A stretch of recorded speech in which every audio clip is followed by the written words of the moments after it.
Hello friends, welcome to GS with CV. उम्मीद है कि आप लोग अच्छे होंगे, स्वस्थ होंगे और अपनी पढ़ाई में व्यस्त होंगे। तो जैसा कि आप सभी जानते हैं कि हमने हिंदी की एक सीरीज़ शुरू की है, जिसमें आज हम आप अपनी थर्ड क्लास करने वाले हैं, जिसमें हम वर्णमाला को डिटेल से पढ़ रहे हैं। सबसे पहले तो हमने वर्णमाला को जान लिया कि ये वर्णमाला का अर्थ आखिर क्या होता है। अब वर्णमाला के अंतर्गत ही सबसे पहले आता है स्वर। हमने कल स्वर, व्यंजन, अंतस्थ, ऊष्म, संयुक्त व्यंजन, द्विगुण व्यंजन, अनुस्वार और विसर्ग को शॉर्ट में समझा था। अब हम इसे एक एक करके डिटेल में समझेंगे। तो आइए शुरू करते हैं अपनी क्लास। चलिए देखते हैं। सबसे पहले तो बात स्वर की करते हैं।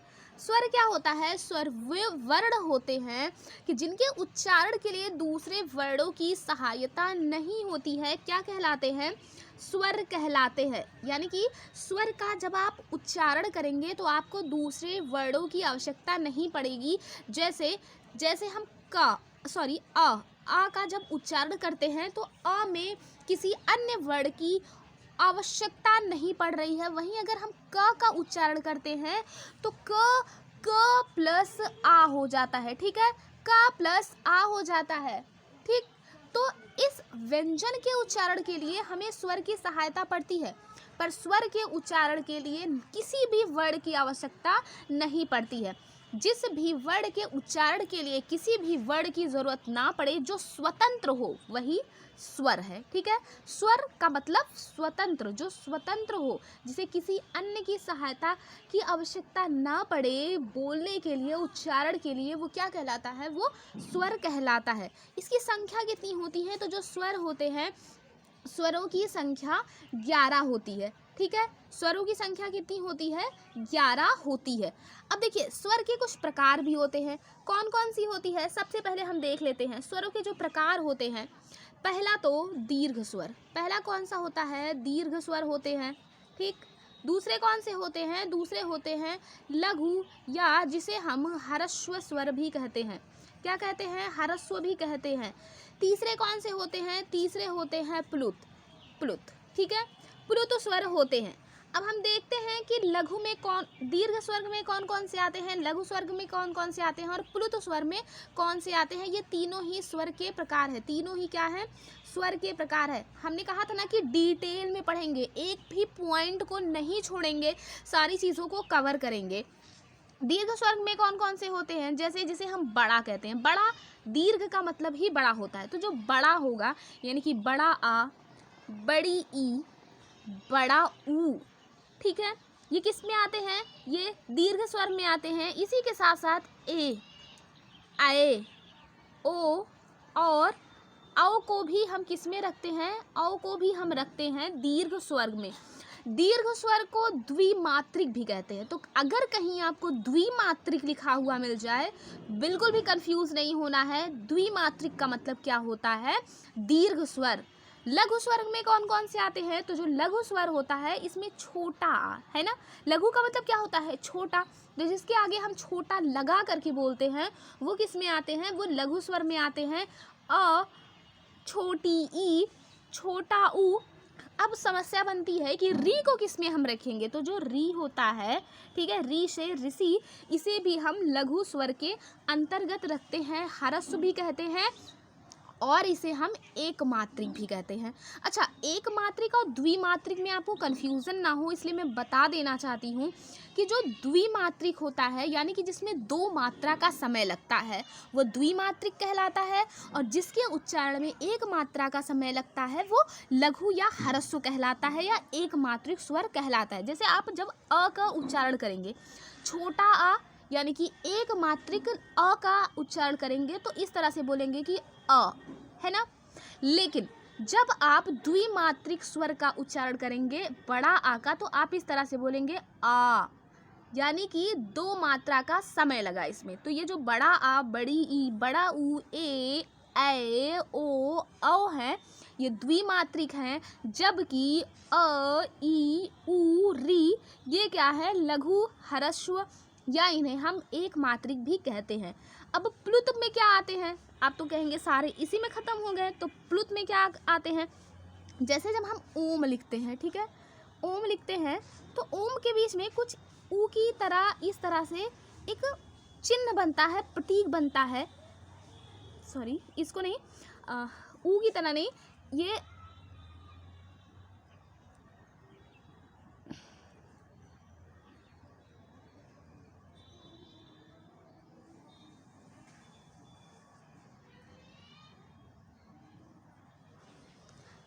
चलिए अब हम देखते हैं कि प्लुत स्वर किसे कहते हैं। तो जैसे आप कुछ इस तरह से आपने लिखा हुआ देखा होगा, कुछ 5 की तरह एक आकृति बनती है, राम, है ना। इसे क्या कहते हैं, ये आ की तरह उच्चारण निकलता है। जैसे आप किसी को बुला रहे हैं कि राम, तो रा और म के बीच में कुछ एक्स्ट्रा ध्वनि निकल रही है, अलग से ध्वनि निकल रही है। तो जो ध्वनि होती है इसे ही हम प्लुत कहते हैं। जैसे ओम लिखना हुआ है ना, तो ओम, ओ, तो अगर ओम लिखना है तो हम नॉर्मली इस तरह से ओम लिख के काम चला सकते हैं, लेकिन नहीं, ओम का उच्चारण करते समय कुछ इस तरह से आवाज़ निकलती है कि ओ, ओम, है ना, बीच में आवाज़ निकला ना, तो वो क्या होता है, वही प्लुत स्वर कहलाता है। यानी कि किसी भी उच्चारण को देर तक करना क्या कहलाता है, प्लुत स्वर होता है। उसकी आकृति कभी कभी इस तरह से भी लिखी हुई मिलती है, कभी कभी इस तरह से भी लिखी हुई मिलती है। जैसे गांव में लोग किसी का नाम जब बिगाड़ते हैं या चिल्ला के बुलाते हैं, जैसे कोई माँ अब जब अपने बच्चे को बुलाती है, मान लीजिए उसके बच्चे का नाम क्या है, राम है, ठीक है, तो वो बुला रही है, इस तरह से बुलाएगी राम, है ना, तो आप वो राम कैसे लिखेंगे, उसने सिर्फ राम नहीं कहा, उसने क्या कहा, राम, राम, है ना। तो बीच में ये क्या आया, ये जो स्वर आ रहा है ये क्या कहलाएगा, यही प्लुत कहलाएगा। जब आप कभी डर जाते हैं तो ऐसे कहते हैं बाप रे, है ना, ए देर तक आ रहा है, इस तरह से लिखा रहता है, तो वो क्या कहलाएगा, वो भी प्लुत स्वर ही कहलाएगा। जब आप कोई किसी शब्द का उच्चारण करते हैं और उस उच्चारण में जब दुगना तिगुना समय लगने लगता है, वही प्लुत या त्रिमात्रिक कहते हैं। 3 मात्रा का समय इसमें लगता है ना। जब आप प्लुत का उच्चारण करेंगे तो 3 मात्रा का समय लगेगा या तिगुना समय लगेगा, इसलिए इसे त्रिमात्रिक कहते हैं। कंफ्यूजन क्लियर हो गया। जो लघु स्वर होते हैं, दीर्घ स्वर होते हैं, दीर्घ स्वर में 2 मात्रा का समय लगता है, लघु स्वर में 1 मात्रा का समय लगता है, और प्लुत में कितना लगता है, प्लुत में लगता है 3 मात्रा का समय, ठीक है, कितना, 3 मात्रा का समय इसमें लगता है। अब आपको आई होप कि प्लुत, दीर्घ और लघु यानी कि ह्रस्व आपको समझ में आ चुके होंगे। आइए डिटेल में देखते हैं अब इसको थोड़ा। अब देखिए, इसको कई भागों में विभाजित किया गया है, कई तरह के इसके वर्गीकरण किए गए हैं। तो सबसे पहला जो वर्गीकरण किया गया है वो जिह्वा की ऊंचाई, जिह्वा मतलब आपकी जीभ, किसकी, जीभ, या जिसे हम कहते हैं जिह्वा, या फिर मुंह खुलने के आधार पे कि किस वर्ण के उच्चारण में कितना मुंह खुलता है, उसके आधार पर 4 भागों में बांटा गया है। 4 कौन कौन से, विवृत, अर्धविवृत, अर्धसंवृत और संवृत। अब जब विवृत क्या है, विवृत में 2 मात्रा का समय लगने वाला आ होता है। इसका जब उच्चारण हम करते हैं तो इसे हम क्या कहते हैं, विवृत कहते हैं, आ, है ना। अर्धविवृत किसे कहते हैं, अर्धविवृत में जिसमें मुंह थोड़ा सा कम खुले। विवृत में क्या होता है, मुंह ज़्यादा खुलता है, आ, पूरा मुंह आप खोल देते हो, फिर आप आम, है ना, पूरा मुंह खोल के उच्चारण कीजिए, पूरा मुंह खोल के आप बोलेंगे आम।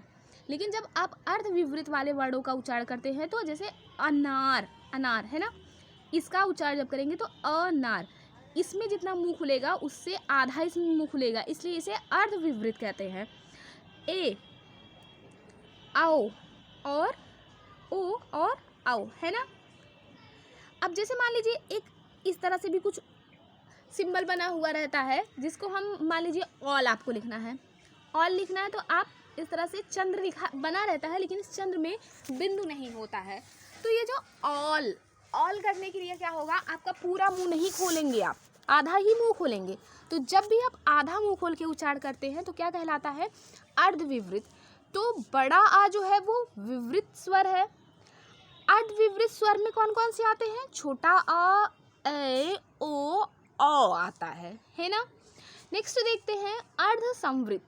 अर्धसंवृत में ए और ओ, तो ए, ओ, ए ओ इसका जब आप उच्चारण कर रहे हैं तो क्या हो रहा है कि आपका मुख थोड़ा सा कंजेस्टेड हो जा रहा है, जबकि जब आप संवृत वर्णों का जैसे ई और ऊ और फिर बड़ा ऊ जब इनका उच्चारण करते हैं तो मुंह उससे थोड़ा सा कम कंजेस्टेड होता है। अर्ध संवृत का उच्चारण करेंगे ज़्यादा ही कंजेस्टेड होगा, संवृत का करेंगे थोड़ा कम कंजेस्टेड होगा। देखिए ई है ना, किस तरह से उच्चारण हो रहा है, फोटो की आकृति कैसे फैल रही है, ई ऊ है ना। तो उच्चारण करके आप इजीली समझ पाएंगे कि कौन सा संवृत में आता है, कौन सा अर्ध संवृत में आता है, कौन सा विवृत है और कौन सा अर्ध संवृत है। चलिए आगे देखते हैं। अगर हम दूसरे डिवीज़न की बात करें, दूसरे भाग की बात करें, तो जिह्वा की उत्पत्ति के भाग के आधार पे कि किस वर्ण का उच्चारण जिह्वा के किस भाग से होता है, तो सबसे पहले हम बात करते हैं अग्रस्वर, यानी कि जो आगे से ही बोल के निपटा दिए जाते हैं, काम इनका आगे से ही बोल के हो जाता है, इसे अग्रस्वर कहते हैं। अग्रस्वर में कौन आते हैं, ई हो गया, बड़ी ई हो गया, ए हो गया और ऐ हो गया। इन्हें बोलने के लिए आपको पीछे से प्रेशर नहीं लगाने की ज़रूरत पड़ेगी, आप आगे से ही इनको बोल सकते हैं, इसलिए अग्रस्वर कहलाते हैं। जैसे ई ए आपको कंठ की बहुत ज़्यादा ज़रूरत नहीं, कंठ पे ज़्यादा प्रेशर देने की ज़रूरत नहीं पड़नी, आपने आगे जीभ का काम ले करके ही हल्के में ही बोल दिया है ना। दूसरा कौन सा है, केंद्रीय या मध्य स्वर। अब मध्य देखिए, मध्य केंद्रीय का मतलब ही होता है मध्य का मतलब भी होता है मध्य, तो जो मध्य से बोला जाता है वो कौन सा स्वर है, वो है अ। आ का उच्चारण करके देख लीजिए, छोटा आ का उच्चारण करके देखिए, वो थोड़ा सा बीच से उसका उच्चारण हो रहा है अ, है ना। उसके बाद थर्ड है पश्च स्वर। अब पश्च स्वर ऐसे है कि जिसको पीछे से बोलने के लिए प्रेशर करना पड़ रहा है पूरे आपके गले पे, तो बड़ा आ, इसमें देखिए पूरा मुंह खुल रहा है, पीछे तक जा रहा है, इसका उच्चारण पीछे तक हो रहा है, तो इसे हम क्या कहेंगे, इसे हम कहेंगे पश्च स्वर। बड़ा आ हो गया, इसमें छोटा ऊ हो गया, बड़ा ऊ हो गया, है ना, ओ हो गया, और फिर कौन सा है, औ हो गया और अ हो गया, है ना। ये इतने किस में आएंगे, पश्च स्वर में आएंगे। आई होप कि आपको ये समझ में आया होगा। अग्र स्वर, केंद्रीय या मध्य स्वर, पश्च स्वर। गाइस ये जो क्लासेस हैं, आप किसी भी लेवल का एग्ज़ाम दे रहे हैं, आपको उसमें ज़रूर से ज़रूर काम आने वाली है। कहीं भी ऐसा नहीं है, कोई भी चीज़ छोड़ा नहीं जा रहा है। रीज़न ये है ना छोड़ने का कि जब पढ़ ही रहे हैं तो एक बार अच्छे से ऐसी हिंदी पढ़िए कि दोबारा फिर हिंदी पढ़ने की ज़रूरत ना पड़े। जब भी आपका एग्ज़ाम आए बस आप रिवीज़न ही करिए, कोई भी टॉपिक, कोई भी पॉइंट, कुछ भी नहीं छोड़ना है, सारा सब कुछ कवर हो जाए। एक बार अच्छे से पढ़ लीजिए, फिर आपको पढ़ने की ज़रूरत बिल्कुल भी नहीं पड़ेगी। आगे देखते हैं, नेक्स्ट देखते हैं इसका तीसरा कौन सा डिवीज़न है। तो जो तीसरा डिवीज़न है वो किस पे है, वो आधारित है होठों की स्थिति पे, जो लिप्स होते हैं उनकी स्थिति पर आधारित है। तो सबसे पहला कौन सा है, सबसे पहला है आवृतमुखी। आवृतमुखी या इसका एक और शुद्ध हिंदी नाम है जिसे हम कहते हैं अवर्तुल, अवर्तुल कहते हैं, ठीक है। अब अवर्तुल में कौन कौन से आते हैं, इसमें आते हैं अ, ई, ए, ऐ, ठीक। जबकि वृत्तमुखी, अब देखिए अवृत्तमुखी का मतलब पहले आप समझ लीजिए और अवर्तुल का। वृत्त का मतलब होता है कि गोलाई, आवृत्त है कि जब भी आपको वर्ड को बोलने के लिए, उच्चारण करने के लिए अपने मुंह को घुमाना ना पड़े, गोल ना करना पड़े, वृत्ताकार ना करना पड़े, तो वो क्या कहलाते हैं, अवृत्तमुखी स्वर या फिर अवर्तुल। की अवर्तुल का मतलब ही होता है घुमाना, गोल ना करना पड़े, होठों की आकृति गोल ना करनी पड़े। तो अवर्तुल में कौन कौन से आ जाएंगे, छोटा अ, ई, ए और ऐ आ जाएंगे। लेकिन अगर हम वृत्तमुखी की बात करें या वर्तुल की बात करें, तो जो वर्तुल है वो कौन कौन से हैं, वो ऊ है। देखिए जब आप ऊ का उच्चारण करते हैं तो आपको अपने ओठों को घुमाना पड़ता है, ओ का भी उच्चारण में और औ, और साथ ही साथ अ के उच्चारण में भी आपको अपने लिप्स को घुमा करके, प्रेशर लगा करके बोलना पड़ता है। वहीं अगर हम अर्धवर्तुल की बात करें तो अर्धवर्तुल में कौन आता है, अर्धवर्तुल में आता है बड़ा आ, है ना ये पूरा तरह से वर्तुल है ना ही अवर्तुल है, ये क्या है, ये है अर्धवर्तुल। क्या है? अर्धवर्तुल है। इसको अपनी कॉपी में नोट कर लीजिएगा, एक नोट्स बना लीजिएगा साफ़ सुथरी, ताकि आप ऐसा ना रहे कि आपको लिखने के बाद खुद ही ना समझ में आए। तो एक अच्छी सी नोट्स बना लीजिएगा ताकि बार बार आपको वीडियो ना देखना पड़े। और गाइस, अगर आपको सेशन पसंद आ रहा हो तो प्लीज़ लाइक शेयर सब्सक्राइब करना बिल्कुल भी ना भूलें। अपने फ्रेंड सर्कल में शेयर करें, लोगों को बताएं इसके बारे में। चलिए आगे देखते हैं नेक्स्ट कौन सा है। नेक्स्ट जो है वो 4th नंबर का है। 4th नंबर का इसमें क्या है? 4th नंबर में उच्चारण समय के आधार पर विभाजन। उच्चारण में कितना समय लगता है, तो उच्चारण समय के आधार पर अगर हम देखें तो ह्रस्व दीर्घ को हमने समझ लिया है, तो उसमें ज़्यादा हमें समझने की ज़रूरत नहीं है। बहुत ज़्यादा समझेंगे तो कंफ्यूज हो जाएंगे, है ना। आगे देखते हैं स्थान के आधार पर, ये इम्पॉर्टेंट है। स्थान के आधार पर जो विभाजन किया गया है, अब देखते हैं कि स्थान के आधार पर कौन कौन सा विभाजन किया गया है। सबसे पहला जो विभाजन किया गया है कंठ का किया गया है। ये एग्ज़ाम्स में बार बार पूछे जाते हैं, छोटा सा भी एग्ज़ाम हो उसमें भी पूछा जाता है, और बड़े एग्ज़ाम में तो पूछे ही जाते हैं। तो अगर हम कंठ की बात करें तो कौन कौन से हैं इसमें? आ, छोटा आ, बड़ा आ और आहा। ये 3 ऐसे स्वर होते हैं कि जिनका उच्चारण कहाँ से होता है? इनका उच्चारण होता है कंठ से। देखिए आ आहा, कंठ से उच्चारण हो रहा है ना। दूसरा कौन सा होता है? दूसरा जो है वो है तालव्य। तालव्य, अब तालव्य में कौन से हैं? इसमें है छोटी ई और छोटी ए। जब आप छोटी ई और बड़ी ई का उच्चारण करते हैं तो आपको तालु की सहायता की ज़रूरत होती है। उच्चारण करके देखिए, ई बड़ी ई, है ना, तालु की ज़रूरत पड़ी ना। तीसरा कौन सा है? तीसरा है मूर्धन्य। ठीक है, कौन सा है? ये है मूर्धन्य। मूर्धन्य है। तो जो मूर्धन्य स्वर होता है इसमें कौन सा आता है? इसमें आता है री। देखिए एग्ज़ाम में आपको 4 ऑप्शन दे दिए जाएंगे, कह दिया जाएगा कि इनमें से कौन सा मूर्धन्य नहीं है। जब आप इसको डिटेल में पढ़ करके समझ लिए होंगे तभी ना आप बता पाएंगे कि कौन सा मूर्धन्य है और कौन सा नहीं है। तो सभी को ध्यान से पढ़िएगा, हो सके तो जहाँ आप पढ़ते हैं वहाँ पे एक चार्ट बना करके लगा दीजिएगा, जिससे आप बार बार देखने से ही चीज़ें याद हो जाएंगी, आपको रटने की ज़रूरत बिल्कुल भी नहीं पड़ेगी। तो मूर्धन्य में कौन आता है? मूर्धन्य में आता है री। एक बार फिर से देखते हैं कंठ में कौन कौन सा। कंठ का मतलब होता है गले से जिसका उच्चारण होता है, तो आ हो गया, बड़ा आ हो गया, आहा होगा। तालव्य मतलब तालु से जिसका उच्चारण होता है, तो छोटी ई और बड़ी हो गई।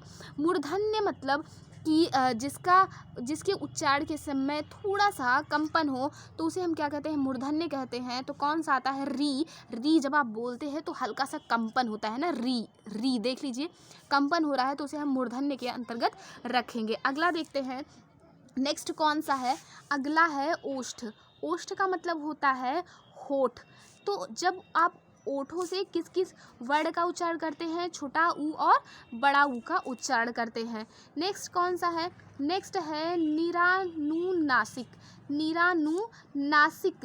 निरानुनासिक में कौन कौन से आते हैं कि जिसमें नासिका की भी ज़रूरत पड़ती है? इसमें कौन कौन से आते हैं? छोटा आ, बड़ा आ, छोटी ई, बड़ी ई, ऊ और बड़ा ऊ निरानुनासिक में आते हैं, है ना। नेक्स्ट कौन सा है? लास्ट जो है 8वां नंबर का है, ये है कंठ तालव्य। कंठ तालव्य क्या है कि कंठ और तालु दोनों से ही उच्चारण जिससे होता है। इसमें कौन कौन से आते हैं? ए और ऐ।